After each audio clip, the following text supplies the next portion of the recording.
What do you get when you throw two natural born intuitive mediums together with a passion for animals and empowerment? Spirits, angels, and guides. Oh my. I'm empowerment medium Tara Diana. And I am intuitive medium Nancy Brady. Together, we focus on the good The bad, and the ugly of working with the spirit realm. but mostly we're focusing on the good. Hey, Tara, welcome. How are you doing today? I am lovely. Welcome back, everyone. We are excited I'm always excited. So you're going to hear that like every time you see me, but we are excited for this topic. And I feel like before we get into it, before Nancy tells you what the topic is, I want to say this. Remember that these are our opinions. These are Nancy and I coming on from a spiritualist point of view, but it's our spiritualist point of view. So when we talk about certain things and you're sitting back going, nah, that ain't what I'm thinking, that's okay, because this is just Nancy and I's perspective. You take what you love, you leave behind the rest, and we all move forward to the next podcast. Absolutely. And if we shake the foundations of your beliefs a little bit, great. And if we don't, that's fine too. Okay, what is it?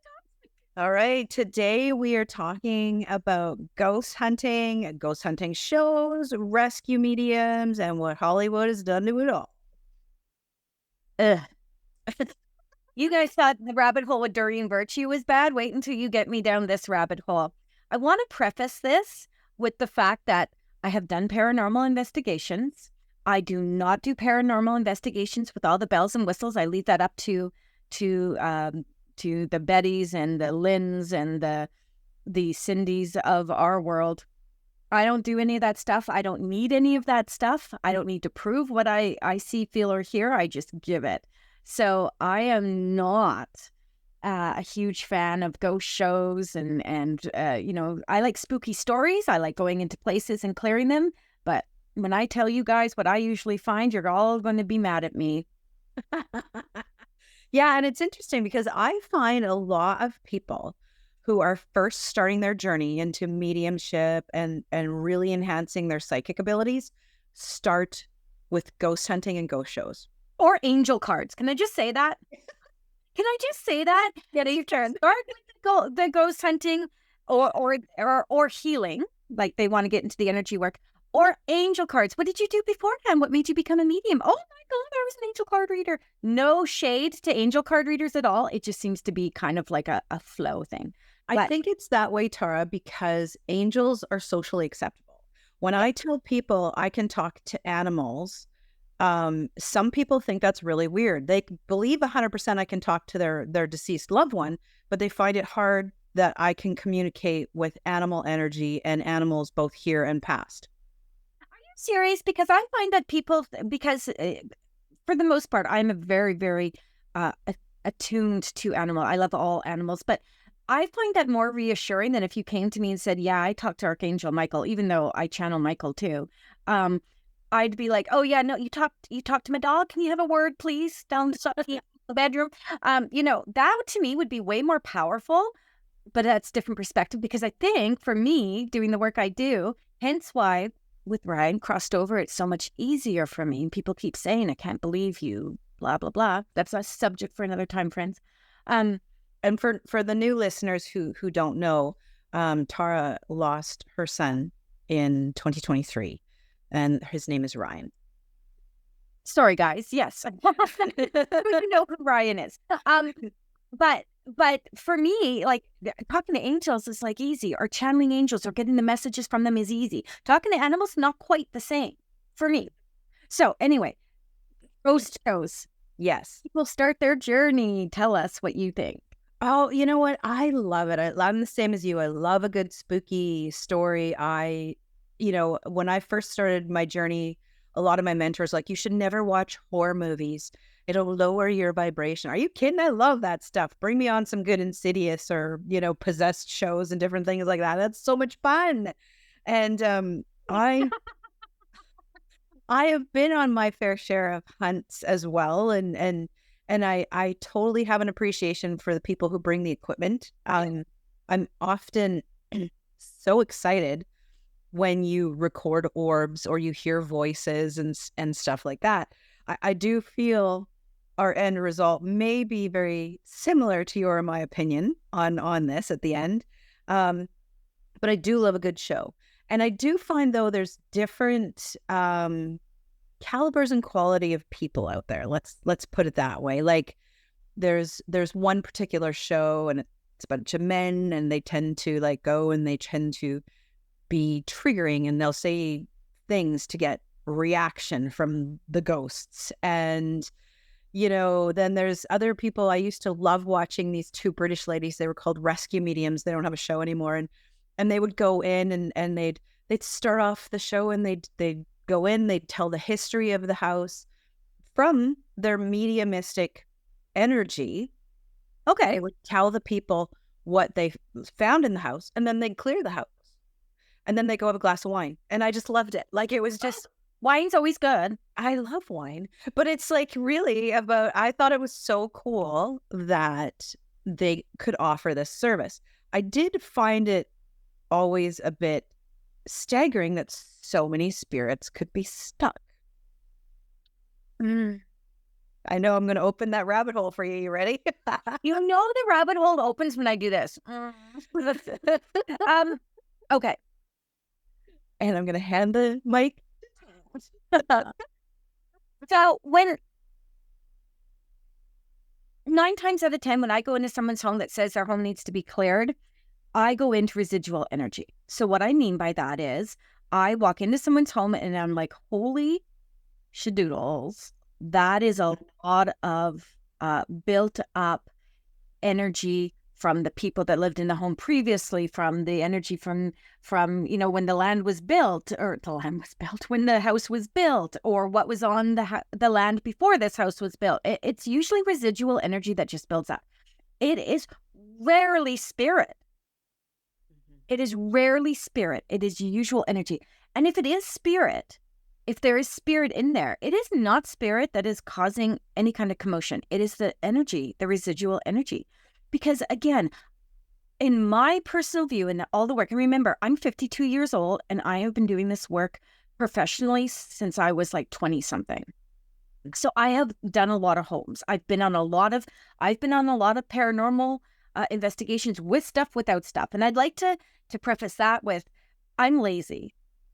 And what I mean by that is when we talk about tarot cards, and I say I can read tarot cards, and they're like, oh, do you know what each suit means? And I'm like, no, why would I read a book when spirit tells me? I am very accustomed and very attuned to allowing the messages to come through me from spirit, whatever spirit. So I tend not to read the books in the card decks. I tend not to go out and buy the gadgets. They're fun to look at. They're fun to see when you record something, and then you can be like, yes, see, I told you what I heard. Because everyone hears it. It's not just me in my intuitive or mediumistic or psychic, whatever you want to call it, space. Everyone can hear. I do love that. I just don't bother with it. Does that make sense? Totally makes sense. So going into homes and things like that, for me, really comes to a place of, why am I here? What is going on in the home that I can maybe change? And I have never had to rescue a spirit. I have never had to tell a spirit, oh, no, you're not stuck here, carry on, because spirits come and go as they please. So anything I've ever been shown by spirit it was never like I'm stuck in here, because that would be like purgatory. I'm stuck. That would be like believing in purgatory. And if you watched our last show, I do not believe there is ever a purgatory. I believe that is man-made bullshit. Are we allowed to swear in here? Am I allowed to swear? Yeah, I think we can swear. We'll just have a disclaimer. We'll put it in the write-up. Tara is using foul language again. But seriously though, like, let's just be straight up and honest. Spirits cross over, and they cross over immediately. They do not get stuck. They transition immediately. They are here, and then their souls go. Now, they may linger here for a moment and look down upon themselves. That I all believe. Yes, yes, yes. But I do not believe they get stuck here. I do not believe it is my mission as a medium to tell them to cross to the other side, to show them. And all the mediums can fight me on this, but that is the way I work. I've never, ever had to do that.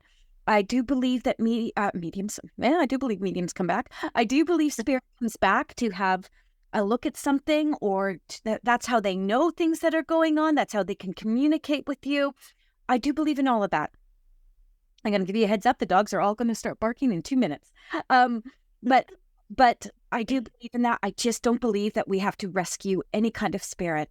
I don't believe in evil spirits. I don't believe in demons. I don't believe in poltergeist.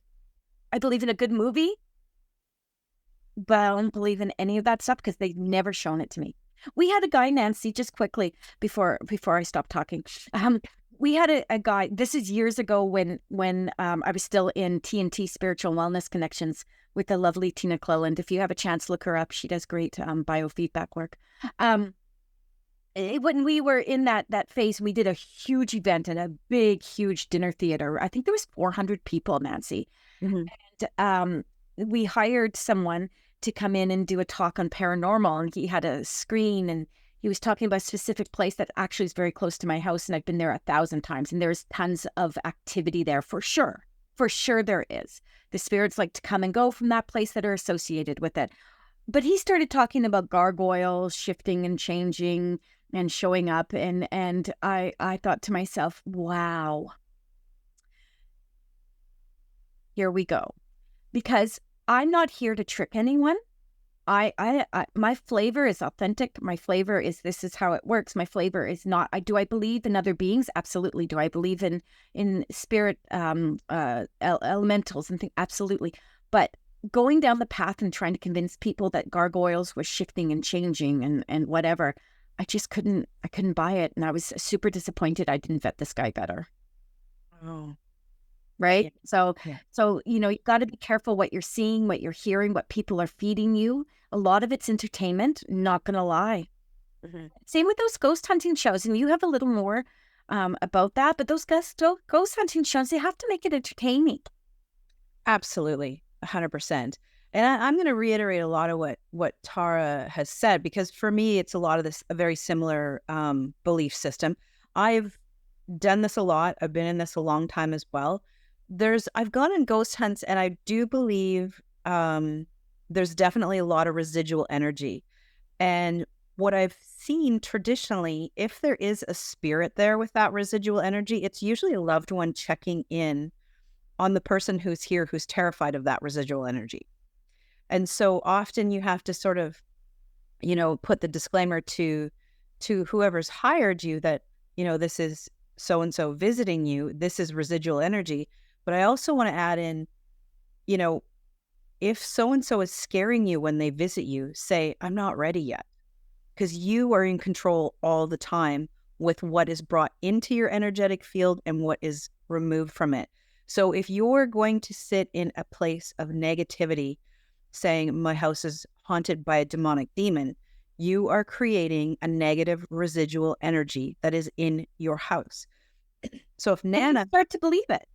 And you start to believe it, and you start to create it, and it manifests, and it becomes something bigger and more. And if Nana's checking in on you because she knows you're terrified, and suddenly you're blaming Nana that she's stuck in your house, it's not Nana, right?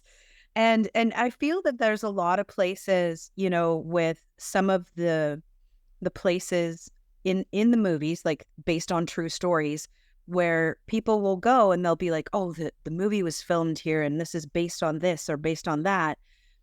And there is activity within that house because all of the people who are going to visit that house are projecting, oh, there's a demon in here. There's a negativity in here. Amityville Horror, perfect example. Perfect example. They've had people over and over go in and investigate and not come up with anything. And that brings you to just quickly here, Warren and Lorraine. Why can I not remember their last names? Because they didn't matter. Ed and Lorraine Warren. Oh, Ed and Lorraine Warren. See, yes. Close. I had some names in there. You did. They had a museum of all these articles they took out of there. Isn't that where Annabelle the doll came from? The same. Yeah. So all that stuff, that's fun. That's interesting. That's spooky. That's whatever. That stuff annoys the living bejesus out of me. Because in the end, I find all of that stuff to take away from the work that we are actually trying to do. Now, was Amityville haunted? What is Annabelle haunted? I have a hard time with that. I'm not Ed and Lorraine Warren. I've never been to that house. So Okay, so I'm going to interject here just for food for thought because we're back and forth on this. I have seen people move physical objects with energy, just their thought, their intention. yeah. We both believe everything in this world is created with energy, right? Sure. So who's to say that, again, if someone is putting all the intention and negativity into that Annabelle doll, they're creating a negative energy that's contained within an object. I'm not saying haunted. I'm saying the same sort of thing that we're saying about a house that has residual energy. What do you think about? I can take Okay. that. I can take that. So let me give you this. Does that make the doll evil and will do evil things? I can see a doll having negative energy. So when you see that doll, you're like, "Ah, okay, I don't want to touch that doll. That doll is emitting negativity." Yeah. I can take that, okay? I can take that for real. But is that doll, with all the negative energy that it's absorbed, because people are like, "Ah," and just sending it continuously to this doll, is that doll capable of doing things to other people? Right. I'm going to say no. I'm going to say that doll has now become a object of people's fear. Yeah. So their anxiety, their even neurosis, if you will, they put that all inside there. So now that doll holds a power, but it won't hold a power to everyone. It'll hold a power to those individuals that are looking to be scared or to be, same with homes, because things like spirits in homes, I get called a lot. I used to anyway. I don't as much right now. And I think that's because I've shifted some of my work a bit. But I used to get called all the time for monsters in the closets, and monsters under the beds, et cetera, et cetera. And again, a lot of the time, if it's not a loved one in the home or not a spirit that's connected to the land or the house or a loved one, as you said, it can be your guides. It can be the angelic realm. Archangel Michael, I swear, didn't know he was tormenting this poor little boy in Burnaby. For the love of the sweet goddess, I said, "You're coming in way too strong, buddy. This kid is never going to sleep if you keep doing this." So I taught the child how to set boundaries, etc. Didn't hear from him again until he was older and the energy shifted. Now, there's a natural born medium. Right. Yeah. And I do feel a lot of it is based around education and intention. So, for example, one of the shows, there's a gentleman called Zach Baggins, and it's a haunted show, and he goes around. He's one of the ones that tries to trigger the ghosts, and he does the same thing. He takes haunted objects out. I believe it's Vegas. He's got a museum where he's got all of these items, and he's got a doll there that apparently causes, I think it's like heart attacks or car crashes or something like that. So if you don't ask permission of the doll and this and that. Now, he's making a lot of money off of that museum. Thank you, Nancy. So, yeah. So, and I literally looked it up when I was in Vegas out of curiosity, and I think it was something like it worked out to 90 Canadian dollars just to go to this museum. Now, if I'm going into that museum and I'm looking to be scared, or I want to rebuke whatever it is that's attached to this doll, the story, the curse, let's say, and then I put the intention or the manifestation there that this is going to happen to me, we are energy. So if I go away believing I've looked at this doll and I'm going to have a heart attack later today, I've just created that reality. Okay, I just wrote that down to bring up, is that where do you draw the line? Yeah. That brings up curses. And I know that's another topic down the road, but you're only cursed if you believe you're cursed. So if you're going in, like you just said, Nancy, and you're going in and you're looking at this doll and you've been told this doll does this, and there's something, a little something in the back of your mind that goes, you're going in going, nah, bull crap, whatever. But something in the back of your mind's like, I'm scared of that doll. I feel that doll can do that. You walk in there and all of a sudden you're hit with this wave of energy and you walk out thinking you're going to have a heart attack. You're going to manifest that god darn heart attack. Yeah. And I feel as spiritual practitioners, and this guy's not a spiritual practitioner. Am I wrong? No, I mean, he's given indication, I think, that he's quite psychic and intuitive, but I don't really watch the show anymore. So, but he's not saying that I'm a practitioner per se. No. If he can pick, everyone is, but he's making bang for his buck here. Yeah. But where is the obligation of safety? So that's the fun fact. So when you go to the museum, you have to sign off on a disclaimer when you enter the museum, and you have to sign off on a disclaimer when you look at the doll, because they give you the history of it and saying, if anything happens to you, there are no way legally, To me, right there, the whole thing's fake. To me, right there, the whole thing is fake. It's all about money. The guy's an ass. He can fight me. Everyone can fight me. Good at boxing. He can fight me because I am for real. When people start doing that kind of stuff. Now, don't get me wrong, Nancy Boo. We all have, moments where we say, hey, we are just telling you this stuff. We're bringing it to you. What you do with it is yours. So I understand where he's coming from with this. But my work is never, ever, ever meant to scare you, hurt you, cause you anxiety, fear. It is to always work in the highest and best for what you need to move forward, whether that's a message from a loved one. And I know that you work this way and anyone associated with us works this way.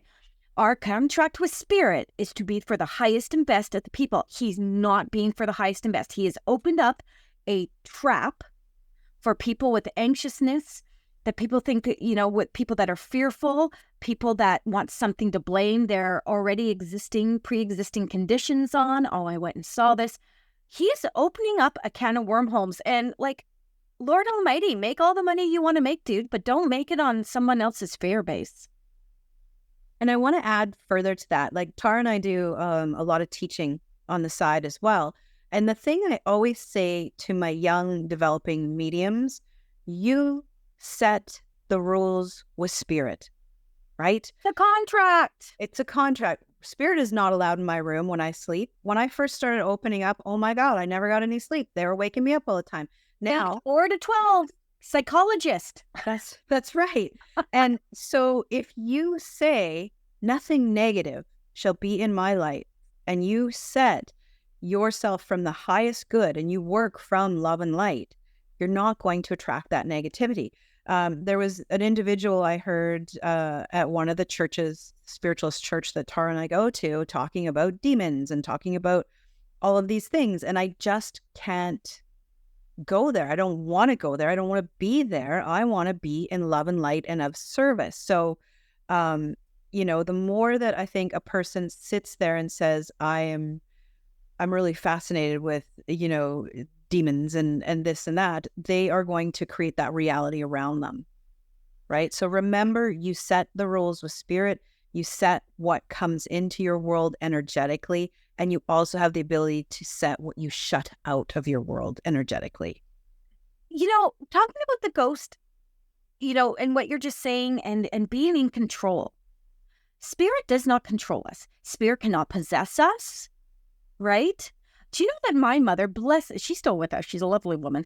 My mom let me watch. She's so funny. She loves anything to do with horror. So does my sister. Horror movies, horror shows. My sister, her room used to be, even in her house, was just filled with horror figures. And I think she just started selling them off because they downsized. But she loves all that stuff. Mike Myers, all those things. They're like her best friends. And my mom's like that. And she's scared. She's always scared hiding in us, when we watch a movie or anything. But my mom, when I was 5 years old, let me watch The Exorcist. And The Exorcist did not scare me. Why it did not scare me, I don't know. I only remember it vaguely. She also let me watch Sonny and Cher sing, and Rod Stewart sing If You Think I'm Sexy when I was 5. So I don't know, my mother is good Anglican woman, but Oh, and I was wondering if you were comparing Sonny and Cher to horror movies. I love Cher. I love Cher. Rest in peace. Come and visit us. But honestly, you know, I was always open to this. I was never afraid of any of this stuff. You could take me through now. My sister is going to come on here and she's going to dispute everything I just said. Because I was just about to say to you, I'm not scared of any, none of that stuff scares me. But if I go through a haunted house, I literally hide behind Paula and I don't look at anything. That's because I don't like the jump scare. I just want to say that. I don't like the jump scare. I don't like the Nor do I. out of my- I don't like the jump or the touch scare. Like there's a place by my house that creates this, it's a gardening center and it creates this massive horrible Potters. It used to be called Potters. It's called something else now. something else now. And I do not want to go there. I do not enjoy someone being in my bubble with the potential. I know they're not supposed to touch you, but they might. And I don't want that. It's so funny. I go every year. This year I took Elias and Kiara with us and we had a great time. But my point being here is that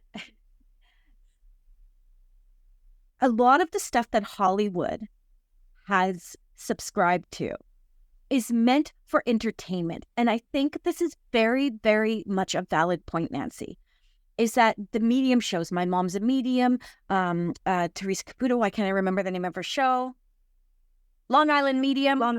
Yeah. Okay. All of that stuff, because I told you this years ago, I was approached 3 different times by 3 different producers. Let me interview you, see if I do a show. And all of them in some different capacity said to me, we need it to be entertaining. Can you make them cry? Can you do this? And I declined for a number of reasons. One being that my husband's an introvert, so having them in our house was not it. I didn't want my kids growing up being center of attention. There's a lot of negativity that comes with that. But I didn't want my clients to feel like they had to be like on par with everything, you know. I just, it didn't feel good to me. So every of these shows, these ghost shows, they all have to have something that's going to draw the viewers back. And I want to add to that too. When you and I are doing downloads or communicating with spirit, it's everything on the show is edited. Yes, right? absolutely. So, you know, for something that might take you a 30-minute or let's say a 45-minute reading that someone books with you, they edit that reading into 5 minutes on the TV show. So they take all of that. If they're going to do what I call show up and throw up, where they just walk into a random store and say, excuse me, ma'am, I have your grandma here with you. Can I give you a message? Which I hate. Rest assured, they've gone to that woman ahead of time and said, we need to have you on TV. Can you sign a contract? She's got your grandma here and wants to give you a message. Well, who's going to say no? Right? So that's the thing. And that's the thing. The more authenticity you're going to get is when you do something like platform work, where you go up in front of a group of people, maybe 40, 50 people, or smaller, and you go up and you're like, okay, you know, I have this person here. I feel like I'm drawn to you. And you give some evidence and whatever. Or if it's a guide, you give the message, but you give some evidence. And then the people can kind of, you know, get a feel for it and whatnot. And it's a cold call. So just coming, you're in the space, everyone's there for the right reason, because it's not my right to go up to just anybody and be like, hey, I've got, Father, what if there are some issues that you haven't dealt with yet? And now you to say, hey, I'm sorry. And you're like, no. I have no authority to open up cans of worms for people. That's why I wait for people to come to me. That's why you will never see me walking down the street. What you will see me do, and I love doing this, is, hey, I've got a crystal for you. Here's the message.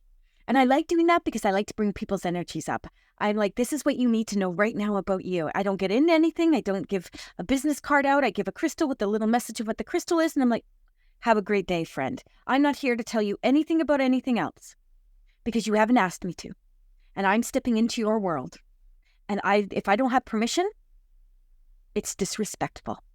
And what I do is, because we started out this podcast talking about our contract is with spirit. So if I have someone coming to me, and I don't go around open all the time. I'm a human. I'm a soul living a human. Who does that? But sometimes spirit is very persistent in the grocery store. And I will say to spirit, if you want your loved one to get a reading from me, you figure out how to get them to me. And that's my contract with them. And it's very cool how sometimes it just happens. Yep. I truly believe that people find me when they're meant to find me. Yep. And they believe that too. They will be like, I can't believe you just walked into my world. I wasn't going to come to this event, or I just saw you when I was flipping through TikTok or whatever, right? And I do all that social media because I like to do fun things like give the periodic message to someone. I don't know who needs to hear this because I don't know who needs to hear this. I don't care who needs to hear this. I just want to give the message. Definitely. So that sucks. But it's a very great form of entertainment. And by all means, we hope you've certainly enjoyed our coffee talk Right?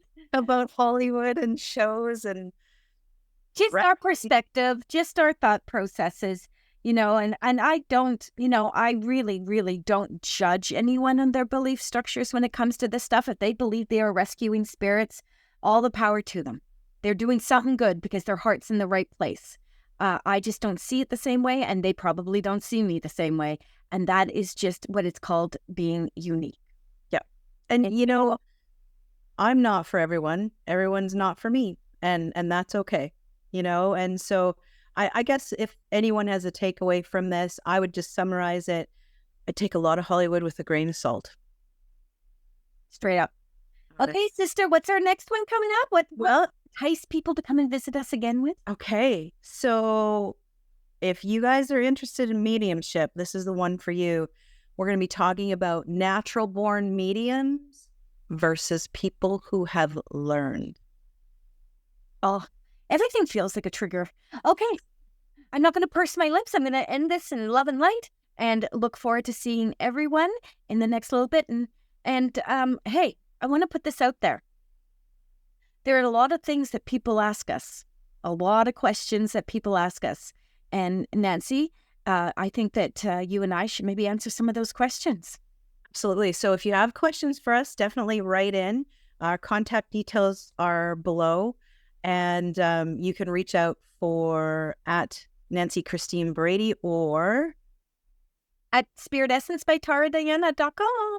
And throw some questions our way, and we will have a whole episode where we answer your questions.